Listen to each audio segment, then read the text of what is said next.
So let's go for general formulation of small oscillation, है ना. Actually just हम जब वन डायमेंशनल सिस्टम को देखते हैं, then obviously we have a spring constant and we can solve the problem, है ना. और वो भी जब आप टू डायमेंशन में चले जाते हो, थ्री डायमेंशन में, when you will increase the dimension, then obviously complication will going to increase. Obviously it may be possible that sometime you have very easily variable and separable, such that your all generalized coordinate can be separable easily, but maybe sometime there may be coupling term, and once coupling term will come into picture, it will create a little bit toughness to the complete solution. So that is one part. But yes, most important thing is that when we are going for more than 1 degree of freedom, suppose I am just talking about diatomic molecule, triatomic molecule, or some complicated system, क्योंकि basically इसका हमें use करना पड़ेगा. आप इसका best use करते हो solid state physics में, क्रिस्टल वाइब्रेशन के अंदर, है ना, कि क्रिस्टल है, हर एक crystal n dimensional crystal and they all are what, vibrating. तो उसके डिफरेंट फ्रीक्वेंसीज क्या हो सकते हैं, उस फ्रीक्वेंसीज को हम कैसे समझ सकते हैं, इसके बारे में बात करेंगे. ठीक है. सो आज की क्लास जो डेडिकेटेड है, that will dedicated to the mainly formulation of small oscillation. तो हम लोग थ्योरी को समझने की कोशिश करेंगे, उसके पीछे की जो लॉजिक है वो देखने की कोशिश करेंगे और मैथमेटिक्स क्रिएट करेंगे. ठीक है. And then we will go for different types of problem, but idea is exactly same. Idea बिल्कुल ही सेम है. What is idea?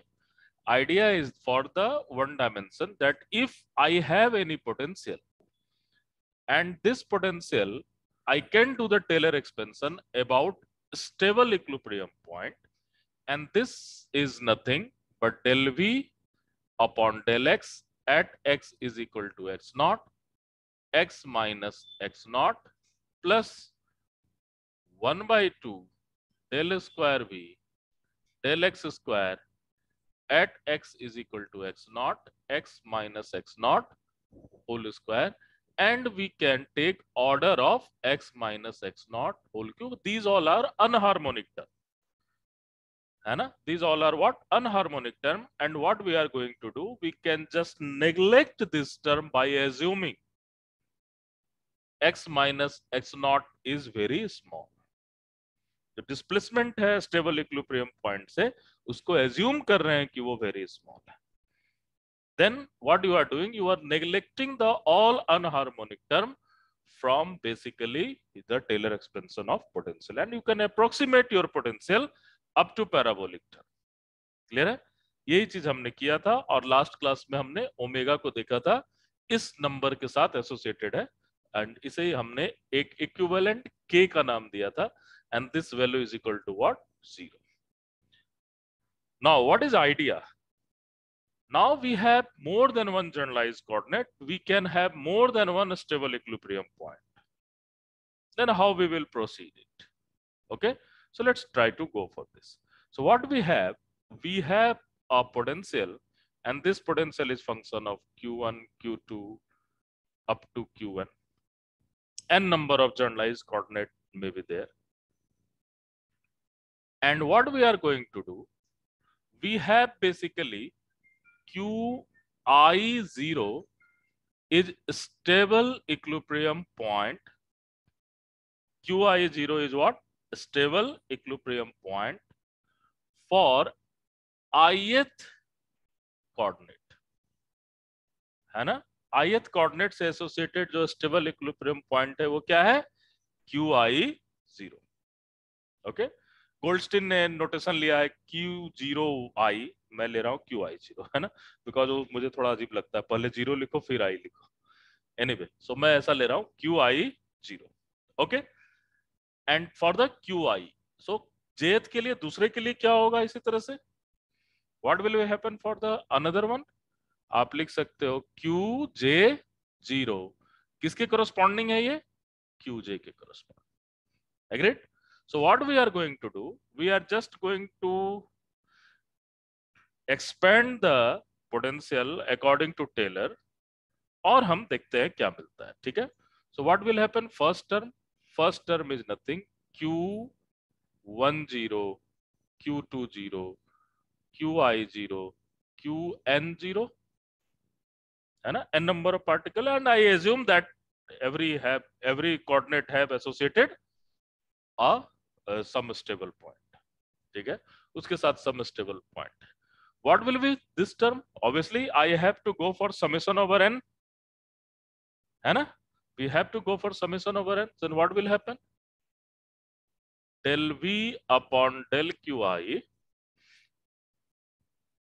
del v upon del qi I, and किसके अबाउट करना है, qi0, ठीक है, and this value is equal to qi minus qi0. Agreed? Qi minus qi0. So this is your summation over I, and this is first term, है ना. I am more and more interested into this term, ठीक है. So what will happen? The half will be there, and what you can have del square v, del qi, del qj. So we have to go for summation over I as well as summation over j. ऐसा ही तो होगा. So and then you have this term q minus qi0 into q minus qj0. Are you getting this thing? ऐसा ही होगा ना. All possible I के लिए करना होगा. जो दो बार जब डिफरेंशिएट करोगे, सपोज हमारा दो जनरलाइज कोऑर्डिनेट है, तो इस टर्म को अगर आप एक्सपेंड करोगे तो क्या क्या मिलेगा. Suppose I have to generalize coordinate, तो इसे एक्सपेंड करो तो कितना टर्म मिलेगा मोहित. क्या क्या होंगे, 4 टर्म मिलेंगे, 1 1 1 2 2 1 2 2, 4 टर्म मिलेंगे, है ना, because you have to generalize coordinate. इसी कारण ऐसा लिखा है ना, क्योंकि क्रॉस टर्म भी होंगे, डायगोनल टर्म भी होंगे, एंड ऑफ डायगोनल टर्म भी होंगे. So you can think just like as a matrix. इसको आप एज अ मैट्रिक्स रिप्रेजेंट कर सकते हो.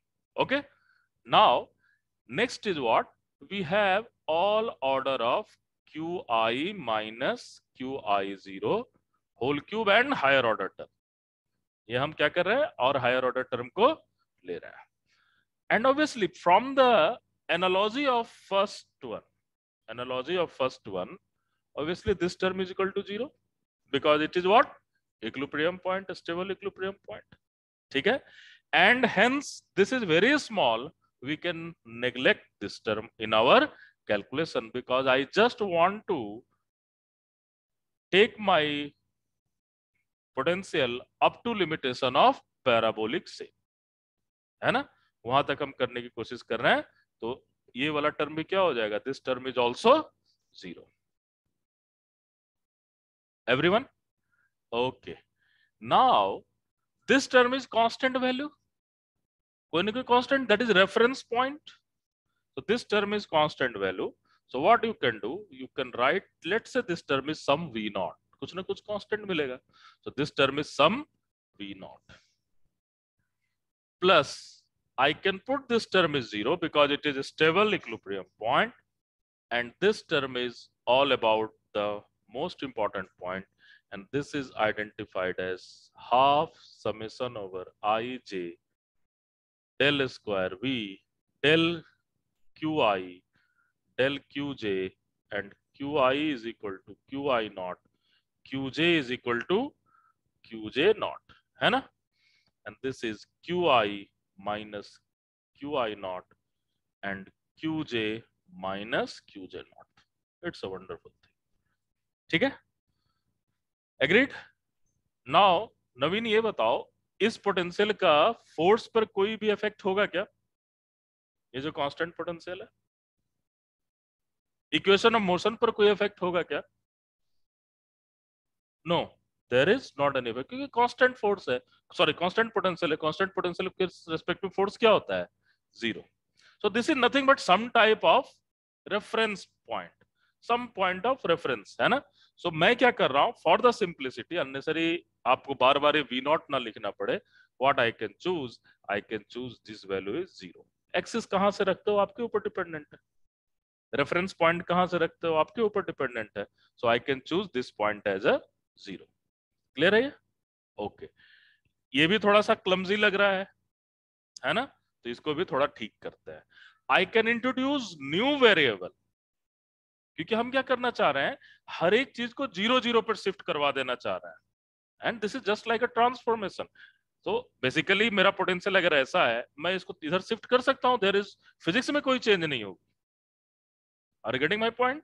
अगर मैं कुछ ऐसा लिखूं हाफ एक्स स्क्वायर, और मैं लिखूं half x minus alpha square, इसमें बस मीन पोजीशन का ही तो चेंज है, और फिजिक्स का तो कोई भी चेंज नहीं है. Agreed? The property, the general solution, all are just like same. ठीक है, तो मैं वही काम करने की कोशिश कर रहा हूं ताकि हमारा जो फॉर्मुलेशन है वो बिल्कुल ही कॉम्पैक्ट नजर आए. It should be very compact. Clear है ये? Okay, so let's go for that particular thing.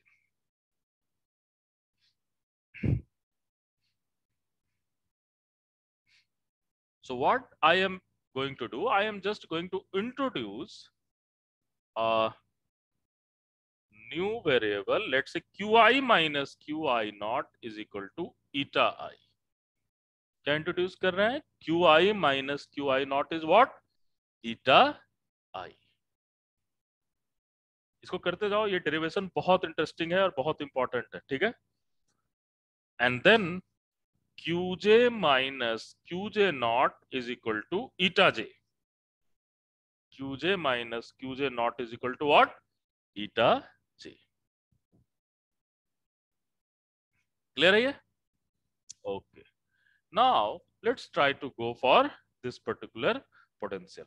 So अब आप क्या करोगे, अगर आप डिफरेंशिएट करोगे, so dqi is nothing but equivalent to d eta I.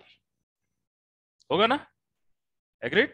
And similarly we have dqj is nothing but d eta j. d eta j. Are you people happy? ठीक है, सो हम लोग देखते हैं आगे इसको कैसे कर सकते हैं. ठीक है, ओके. नाउ सो इसको मैं हटाता हूं, और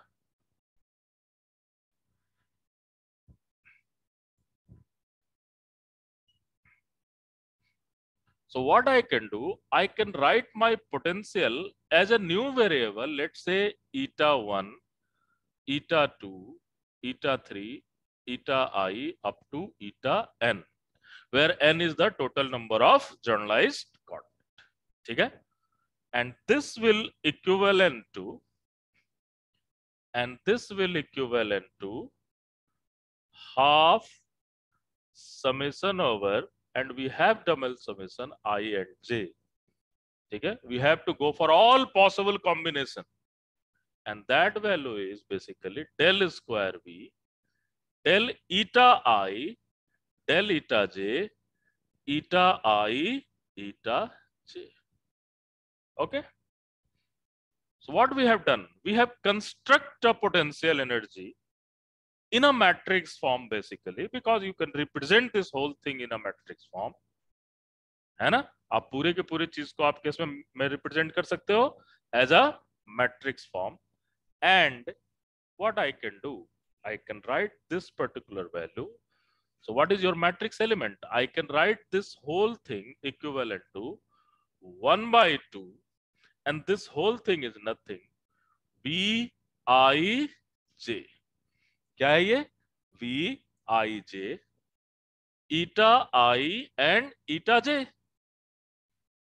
क्लियर है ये? And what is this particular thing? This particular thing is nothing but the matrix element. और वो एक्चुअली है क्या? वो हाफ ईटा आई और ईटा जे का कोफिशिएंट है ना? है ना, शॉर्टकट में काम आएगा करने में. So in general you can find the ith and jth term of the matrix. So this will be, you can represent this whole thing as n cross n matrix. कैसे represent कर सकते हो? n cross n matrix के through represent कर सकते हो. So जब आप इसे रिप्रेजेंट करते हो, then what you will get, you can get the Vij is nothing but del square V del eta I del eta j. ठीक है, so this is your Vij. ठीक है, so kinetic energy, so potential energy के बारे में बात कर लिया। एंड नाउ फिर से मैं तुम्हें एनालॉजी दिखा रहा हूं, एनालॉजी समझने की कोशिश करो। The total energy of a harmonic oscillator, and we are just talking about harmonic oscillator. किसके बारे में बात कर रहे हैं? Harmonic oscillator. So E is equal to what? Half m x, ऐसा लिख सकते हैं क्या? x i dot x j dot लिख सकते हैं क्या? है ना? और पोटेंशियल एनर्जी को क्या लिख सकते हैं? हाफ के एक्स आई एक्स जे, है ना? हार्मोनिक ऑसिलेटर का क्या मतलब? यही तो है बेसिकली। अगर वन डायमेंशन में आप देखते हो तो क्या मिलता है आपको? Half M X dot square plus half K X square. इसी को अगर आप चाहो तो एक से ज्यादा डायमेंशन के लिए ऐसे लिख सकते हो। क्लियर है ये? ओके, नाउ जिस तरह से मैं इस k को रिप्रेजेंट कर रहा हूं, this is nothing but the coefficient of eta I eta j. Similarly, I can represent this m as coefficient of half eta I dot eta j dot या xi dot xj dot। Symmetric है बिल्कुल ये, है ना? यही symmetry तो harmonic oscillator है कि काइनेटिक एनर्जी में p स्क्वायर भी है और पोटेंशियल एनर्जी में x स्क्वायर है। So why this is a beautiful thing. ठीक है, now so what we can do from our intuition, from our experience of calculating the kinetic energy, आप kinetic energy कैसे पता चलता है कि ये टर्म kinetic energy का है? You will see xi dot xj dot, ये डायमेंशन मिलता है, पहले भी कर चुके हैं हम लोग, है ना? So what I can do, I can write my kinetic energy as, अपनी kinetic energy को लिख सकते हैं half Tij eta I dot eta j dot। Okay, और ये सिमेट्री अगर है और यहां पर अगर हमने Vij को इस तरह से डिफाइन किया है तो आप बता सकते हो what will be your Tij? Tij क्या होगा? नहीं नहीं, यहां से जस्ट जैसे ये डिफाइन किया वैसे Tij को कैसे डिफाइन कर सकते हो? Del square T by del eta I dot, और साथ में क्या आएगा? Eta J dot. अब वो मास है, मोमेंट ऑफ इनर्शिया है, क्या है, that is different issue. Clear है ये? है ना? सो हमने एनालॉजी से काइनेटिक एनर्जी मैट्रिक्स को भी देख लिया, एनालॉजी से हमने पोटेंशियल एनर्जी मैट्रिक्स को भी बहुत ही इजीली समझने की कोशिश कर ली। ठीक है, क्योंकि harmonic oscillator means x square and P x square. ठीक है, वो जो पैराबोलिक फेज स्पेस का जो कॉन्सेप्ट है that is all about harmonic oscillator. तो हम उस लेवल पर बात कर सकते हैं, है ना? Okay, so now let's try to go for to construct the Lagrangian of a system.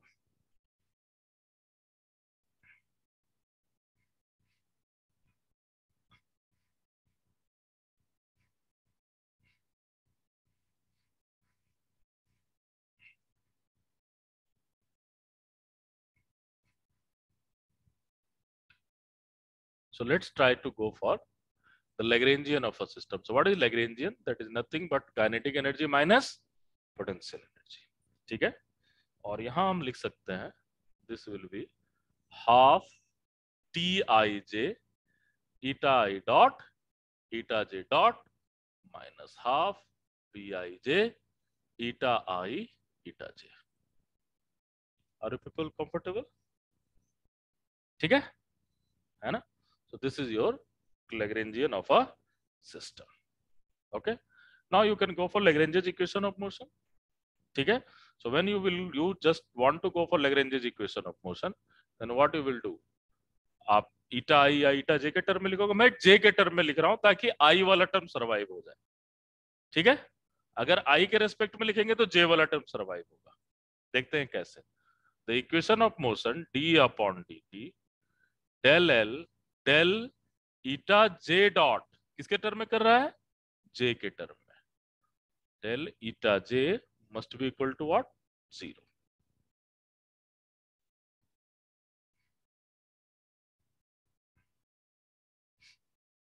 Clear है ये? ओके। सो नाउ इसे जब आप देखोगे तो क्या आएगा? T I J and this will B eta I double dot, isn't it? है ना? इसी कारण ऐसा किया, क्योंकि जे के रेस्पेक्ट करोगे तो आई वाला सर्वाइव होगा और इक्वेशन ऑफ मोशन किसके टर्म में मिल जाएगा आपको? आई के टर्म में मिल जाएगा, है ना? एंड सेकेंड टर्म क्या आ रहा है? V I J eta I and that must be equal to what? 0। ये वैल्यू क्या हो जाएगी? 0 हो जाएगी। क्लियर है ये? So this value is 0।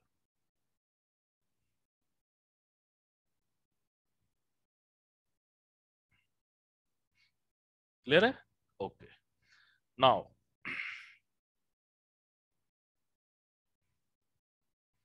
So this is your equation of motion. इसे क्या कहते हैं? Equation of motion. क्लियर है यहां तक? कोई प्रॉब्लम नहीं?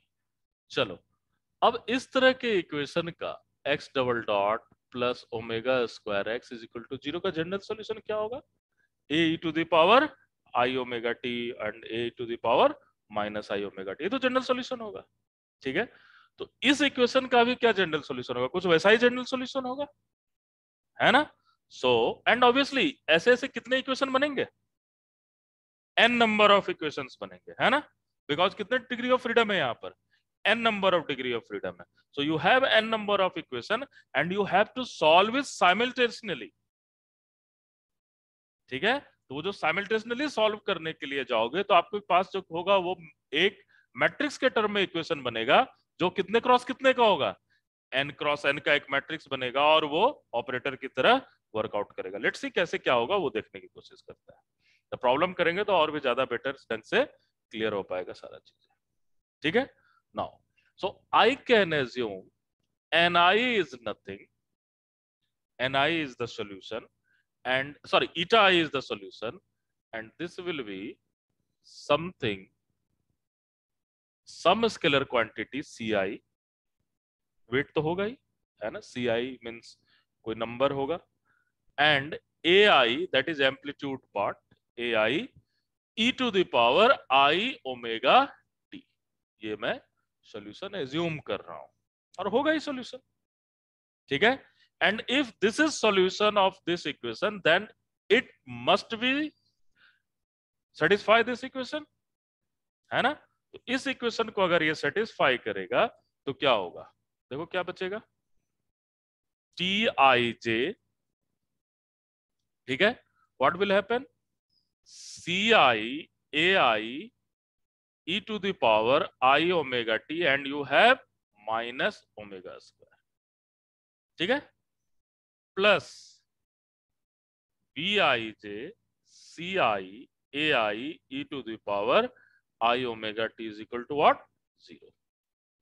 ठीक है, now we have to take this thing common, और जब मैं इसे कॉमन लेता हूं then what we have basically B I J minus omega square T I J and you have C I A I that must be equal to what?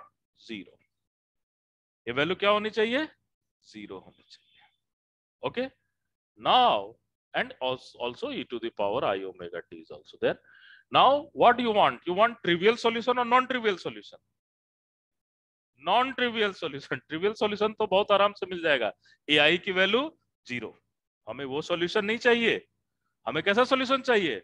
non-trivial solution चाहिए। So if you want non-trivial solution, then what you will get? You will get Vij minus omega square Tij is equal to 0। ठीक है, और ऐसे ऐसे कितने equation बनेंगे? n equation बनेंगे, तो उसको एक मैट्रिक्स के फॉर्म में दिखा सकते हो आप।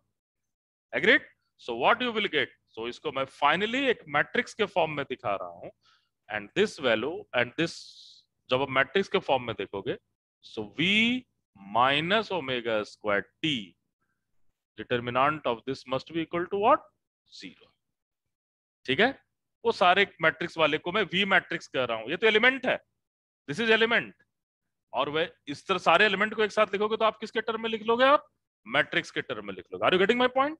सो this is v minus omega square T, where v and t are potential energy and kinetic energy n cross n symmetric matrix। कैसा मैट्रिक्स होगा ये? सिमेट्रिक मैट्रिक्स होगा, ठीक है। And this equation is identified as secular equation. इस इक्वेशन को क्या कहते हैं? Secular equation.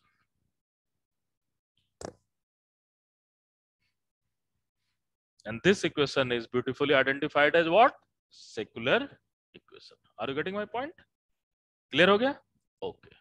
Now let's go for what you will get from secular equation और finally उसे कैसे आप use कर सकते हो। यहाँ तक clear है ये? है ना?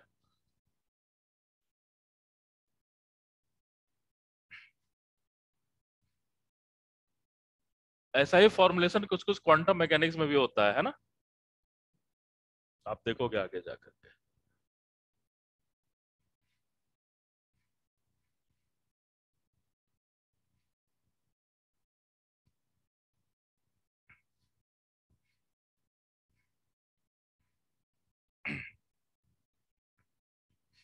So what we have, v minus omega square t is equal to 0. And this is known as what? This is basically known as secular equation. देखो, the value of omega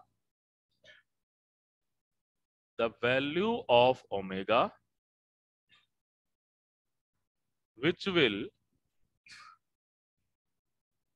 satisfy the value of omega which will satisfy the secular equation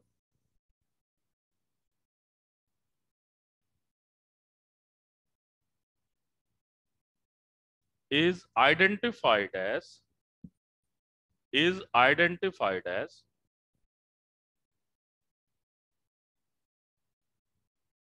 normal frequency, is identified as what? Normal frequency, ठीक है। Suppose you have n cross n matrix, then how many omega you will calculate? N number of omega you have to calculate actually. लिखो, the non-zero positive value of omega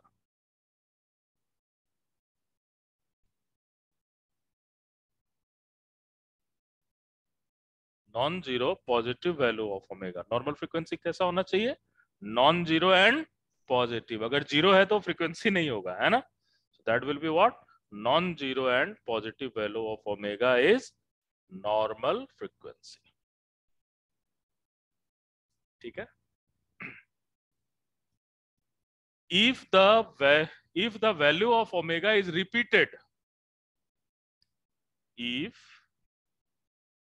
the value of omega are repeated,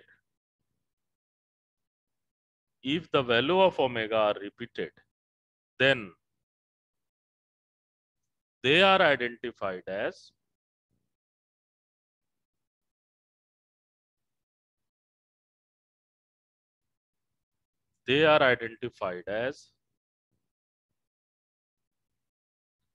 degenerate frequency.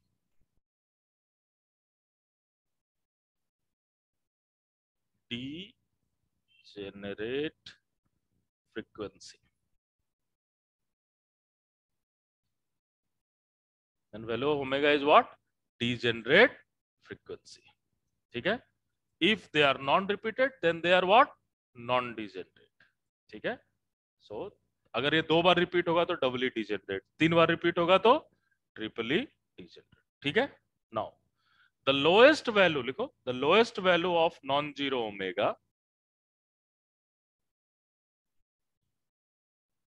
the lowest value of non-zero omega, the lowest value of non-zero omega is fundamental frequency.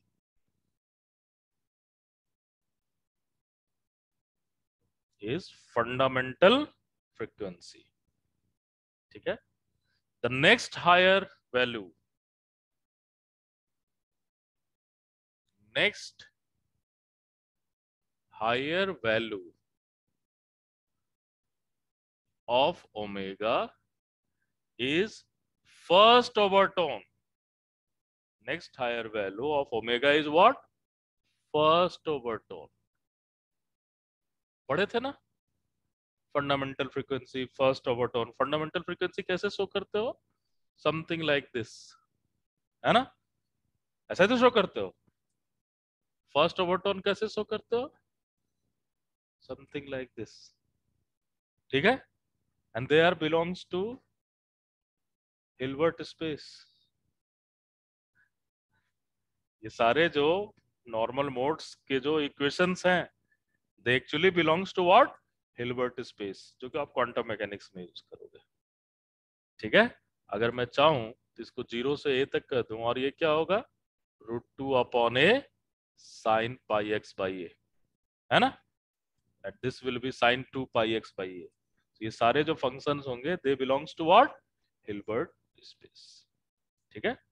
तो दूसरी बात है, जो quantum mechanics को मैं जबरदस्ती लेकर के आ गया, बट सारे का ओरिजिनेशन इन्हीं सब जगहों से है. And they are all are abstract.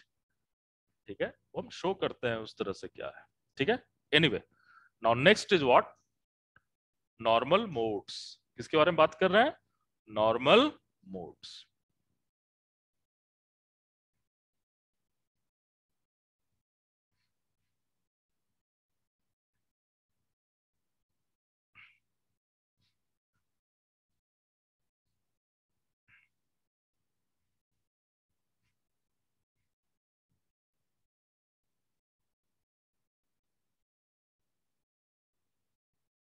Normal modes.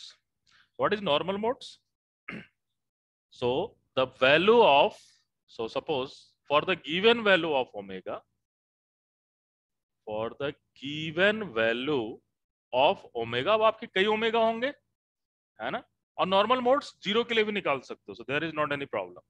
वो एक तरह से डायरेक्शंस के बारे में बात कर रहे हैं मोशन के, कैसे मोशन के डायरेक्शंस होंगे, उस वेक्टर्स के बारे में बात कर रहे हैं. ठीक है? जो उस ओमेगा के साथ एसोसिएटेड होंगे. So for the given value of omega is equal to omega I, if any vector xi,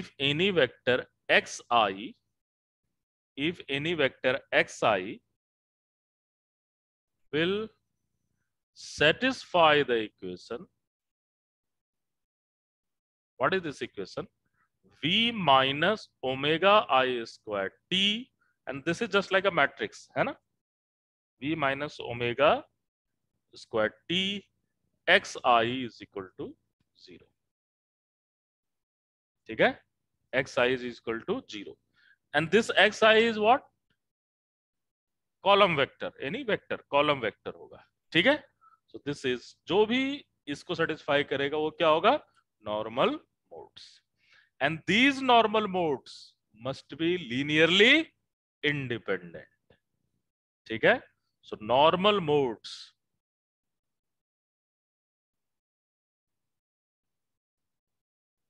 must be linearly independent. Normal modes क्या होंगे? लीनियरली इंडिपेंडेंट होंगे. सॉर्ट ऑफ आइगन वेक्टर है ना? इसको अगर लैम्डा लिखोगे तो होगा ना, ओमेगा स्क्वायर लिखे हैं हम लोगों ने. ठीक है? So they are linearly independent. So basically हम क्या करते हैं? ऑर्थोगोनल ले लेंगे तो लीनियरली इंडिपेंडेंट होगा ही होगा. अगर आप ऑर्थोगोनल वेक्टर ले लोगे तो वो क्या होगा? They will be 100% linearly independent. ठीक है?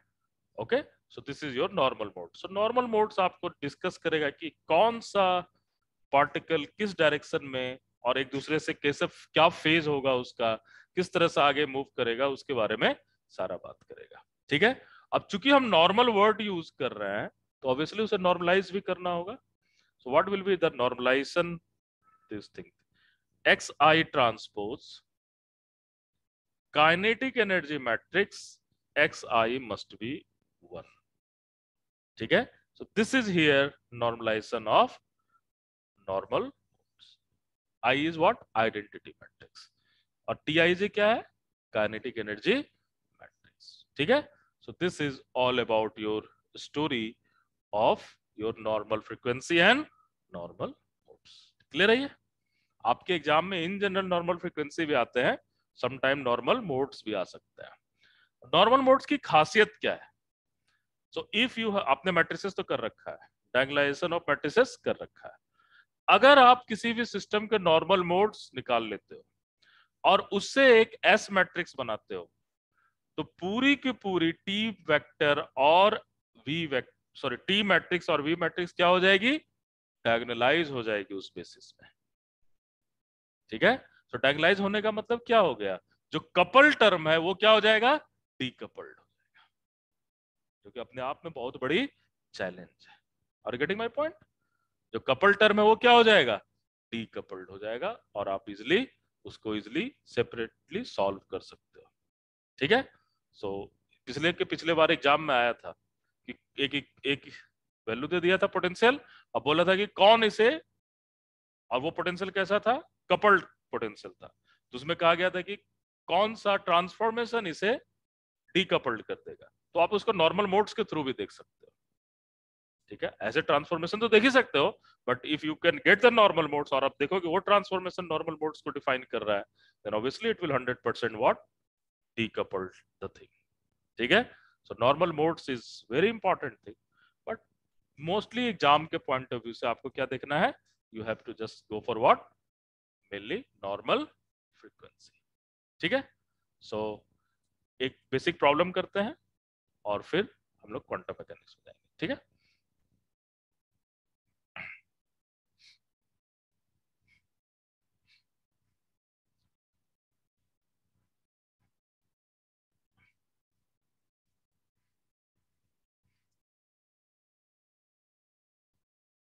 बाय द वे आप नॉर्मल फ्रीक्वेंसी नॉर्मल मोड्स निकाल करके करते क्या हो? Suppose normal modes normal frequency निकाले तो उसे क्या होगा, आप जनरलाइज सॉल्यूशन लिख सकते हो उसके, and what will be that generalise solution, superposition of all normal modes with the frequency. तो टाइम इवोल्यूशन के साथ वो कैसे मूव कर रहा है, कैसे क्या होगा, उसको आप देख सकते हो। We will discuss it this thing, है ना। चलो पहले तो बहुत सिंपल से शुरू करते हैं। This is just a diatomic molecule, linear diatomic molecule, है ना, सिंपल, जिसका हमें आंसर भी पता है, ये M है, ये M है, ये क्या है, K है। ठीक है, एक क्वेश्चन को पूरी फंडामेंटली करते हैं एक एक पॉइंट से, फिर कल के दिन में मैं शॉर्टकट भी सिखा दूंगा कैसे करना है। ठीक है, आज एक क्वेश्चन को पूरी तरह से करते हैं इसको। आप क्या कर लो, you will just take a origin somewhere, है ना, सपोज इसे ओरिजिन ले लिया। ठीक है, इसे हमने कह दिया इसकी मास m है, इसकी भी मास m है, फॉर द सिंप्लिसिटी इसे मैंने कह दिया फर्स्ट पार्टिकल, इसे मैंने कह दिया सेकंड पार्टिकल। ठीक है, और इसे मैंने कह दिया x10, remember what is xi0, equilibrium point, है ना, so this is x10 for the first particle and for the second particle x20। ठीक है, एग्रीड, और ये लीनियरली मूव कर रहा है, that means how many degree of freedom is there, 1 degree of freedom है, 2 डिग्री ऑफ फ्रीडम है, दो पार्टिकल है और दोनों ही एक्स डायरेक्शन में जा रहा है, so how many degree of freedom, 2 degree of freedom, नहीं, x1 x2 that is 2 degree of freedom. अब आप क्या करो, डोंट थिंक कि ये इधर जाएगा तो ये इधर जाएगा, ऐसा होगा, तो ये आप एक या दो पार्टिकल के लिए कर सकते हो। जब system of n number of particle होगा, you can not do this thing, hence it is conservative system, so कुछ भी करोगे उसकी एनर्जी कंजर्व रहेगी, है ना। सो आप क्या करो, you will just push it in a very, pull it और push it in a very normal way. So normally इसको अगर खींचोगे, this is not a freak, यहाँ पर कोई फ्रिक्शन नहीं है, तो क्या होगा, ये आगे बढ़ेगा, स्प्रिंग भी एलोंगेट होगा और ये भी आगे बढ़ेगा. ऐसा ही तो होगा कहानी. So just do it in a very nice way. तो एक कॉन्फ़िगरेशन जो अभी सम टाइम टी पर आपने क्रिएट किया है, कुछ ऐसा कॉन्फ़िगरेशन क्रिएट किया है. क्लियर है ये? इसका हम दे देते हैं x1 और x2. What is x1 x2? q1 and q2, है ना. लास्ट में जो मैंने उसी के साथ में पूरी तरह से कोरिलेट कर रहा हूं. ठीक है. x10 is q10, x20 is q20. ठीक है. नाउ अब आपको क्या करना है, you have to write the kinetic energy and potential energy. तो पहले पोटेंशियल एनर्जी लिख देते हैं. So what is your potential energy? Half k present length minus original length, है ना. So what is your present length? x2 minus x1. Clear है? What is your original length? x20 minus x10, and this is whole square.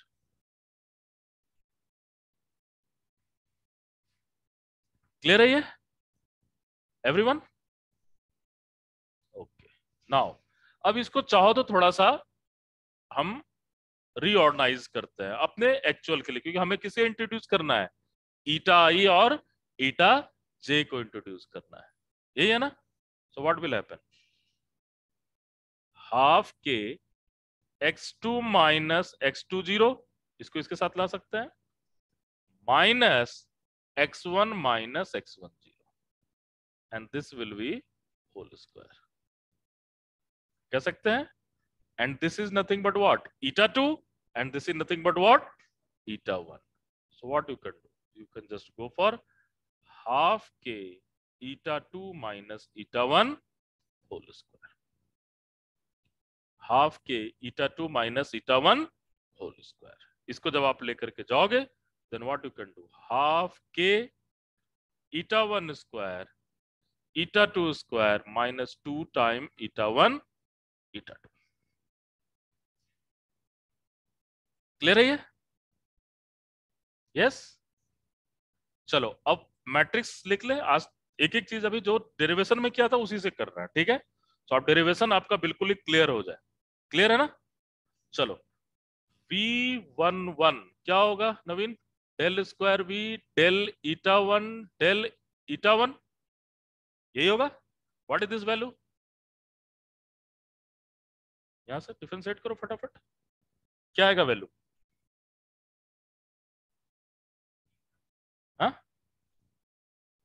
के, दो बार differentiate करोगे, बाकी सब तो zero हो जाएगा, के आएगा, है ना. तो दिस वैल्यू इज के.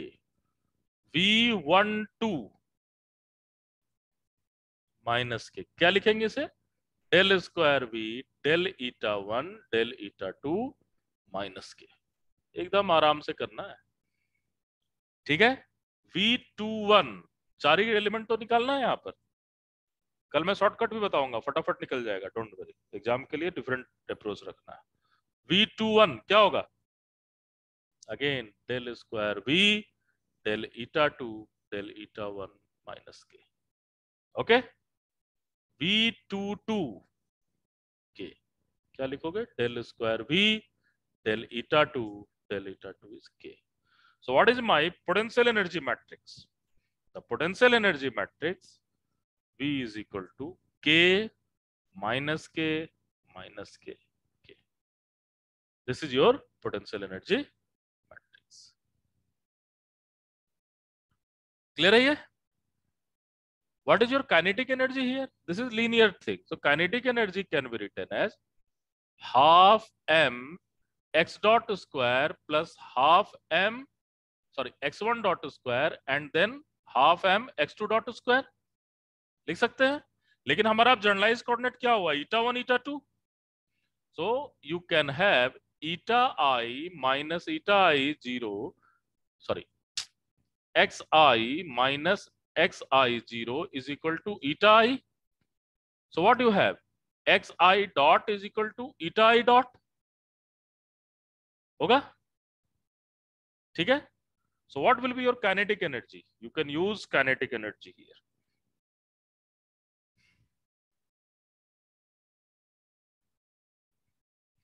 So अभी तो हमारा जनरलाइज कोऑर्डिनेट ईटा और जे, ईटा आई ईटा जे है और ईटा 1 ईटा 2 है. Then you have half m eta I dot square plus half m eta j dot square. Yes yes. Then go for T I J. क्या होता है? Del square T del eta I dot del eta J dot. Clear है ये? Agreed? Okay. चलो बताओ क्या होगा, कितने टर्म मिलेंगे? T11 क्या होगा? m. T12 0. Very good. T21 0. T22 m. जरूरी नहीं है कि always kinetic energy matrix diagonal हो. आप लकी हो इसलिए डायगोनल है, वैसे प्रॉब्लम आपको नहीं मिले. लेकिन जैसे डबल पेंडुलम में जाओगे क्या डायगोनल होगा? नेवर. है ना, वहां देखोगे. करेंगे हम लोग कल या परसों की क्लास में डबल पेंडुलम को करने की कोशिश करेंगे. ठीक है, तो देखते हैं क्या होगा. अभी डबल पेंडुलम, मूविंग पेंडुलम सब फिर से लेकर के आएंगे और उन सारी चीजों को फिर से देखेंगे, उसकी फ्रीक्वेंसी कैसे निकाली जाए for the small oscillation. So what will B T matrix? T matrix is m 0 0 m. Clear है ये? Now let's go for a secular equation. What is your secular equation? v minus omega square t.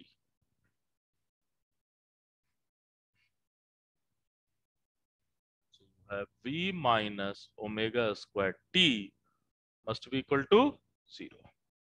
क्या हो जाएगा? k minus omega square m minus k k minus omega square m must be equal to what? 0. ठीक है, क्या आ जाएगा ये? k minus omega square m whole square minus k square is equal to 0. ठीक है, अब आगे क्या करना होगा? A square minus B square का फॉर्मूला देख लो. सो ओमेगा की वैल्यू क्या आएगी? 0 and omega is equal to root 2k upon m. Agreed? What is frequency? What is fundamental frequency? Root 2k upon m. 0 नहीं, ठीक है, ये फ्रीक्वेंसी नहीं है ना. ये तो नॉन, ये तो बोल रहा ओमेगा 0 का मतलब क्या? They are not oscillating. So basically you have only one frequency and that omega is equal to what? Root under 2k upon m. ठीक है, आज के लिए इतना ही रहने देते हैं. कल इसको फिर से लेकर के आएंगे, नॉर्मल मोड्स और बाकी सब करेंगे, देन ट्राई एटॉमिक मॉलिक्यूल, और फिर फटाफट कैसे सॉल्व करना है एग्जाम में वो देखेंगे. ठीक है, शॉर्टकट कैसे लिखेंगे. फंडामेंटल तो क्लियर हो गया ना. तो हम अब डायरेक्ट ईटा के ही टर्म में लिखना शुरू करेंगे और ईटा को अपने दिमाग में सोचेंगे ये हो रहा है. Are you getting my point? ठीक है ना. तो इसकी स्मॉल ऑसिलेशन की ब्यूटीफुल पार्ट यही है कि आप चाहो तो बिल्कुल ही शॉर्टकट उसको निकाल सकते हो. Are you getting this thing? ठीक है, ओके. सो अभी के लिए इतना ही रहने देते हैं, then we will go for quantum mechanics. ठीक है.